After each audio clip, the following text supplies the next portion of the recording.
సుమారు 5 గంటల ప్రాంతంలో గుండ్లపాడు గ్రామానికి వెళ్లేటువంటి దారిలో బోదులపాడు వద్ద 2 వీలర్ మీద వెళ్తున్నటువంటి జవిశెట్టి వెంకటేశ్వరరావు అలియాస్ మద్దయ్య మరియు జవిశెట్టి కోటేశ్వరరావులను బ్లాక్ స్కార్పియోలో గుద్దడం జరిగింది. మరియు ఇద్దరు కూడా టీడీపీ పార్టీకి చెందిన వారే. పేరు తోట ఆంజనేయులు. నేను మధ్య అల్లుని గుల్లపాడు. అయితే మేము నిన్న నక్కగూడెం తెలంగాణ మ్యారేజ్కి నిన్న ఒక 8 మంది 4 బైకులు వేసుకొని నక్కగూడెం వెళ్ళాం సార్. నిన్న మ్యారేజ్ అయిపోయింది. ఈరోజు ఉదయం ఒక మ్యారేజ్ అయిపోయింది. ఆ మ్యారేజ్ అయిపోయిన తర్వాత నేను అన్నం తినేసి 1 గంట కాంచి మేము బయలుదేరి వచ్చాం సార్.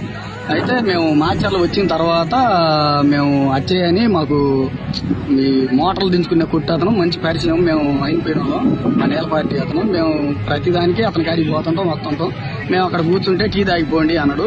టీ తాగిన ఈ వెంకటరామయ్య అనే వ్యక్తి వాళ్ళ అన్నయ్య ఒకడు మాచర్లో ఉంటుంది, వెంకటేశ్వర తోట వెంకటేశ్వరులు. అతను 2 రౌండ్లు బైక్ వేసుకొని తిరిగాడు సార్ రౌండ్లు. తర్వాత ఎమ్మటే వచ్చేసి టౌన్ లోంచి చివరికి వచ్చేసి టీ స్టాల్లో కూర్చొని ఎదురుగా బైకులు వచ్చేది చూశారు సార్.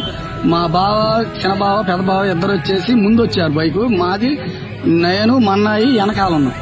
వెనకాలంటే వాళ్ళు స్పీడ్కి వచ్చారు. వాళ్ళ అన్నయ్య ఇక్కడ వెంకటరామయ్య అనే అతనికి ఫోన్ చేసి చెప్పాడు. వాళ్ళు ఆడి నుంచి కారు తీసుకొని వచ్చేసి ఇక్కడ తొక్కిచ్చి మళ్ళీ కొద్ది పసుపు ఉంటే కూడా కోటేశ్వరరావు మీద ఒక రాయి వేసి మమ్మల్ని చూసి ఎడావుడిగా ఇటు రత్నాలపాడికి వెళ్ళి ఉరుకుతున్నారు సార్.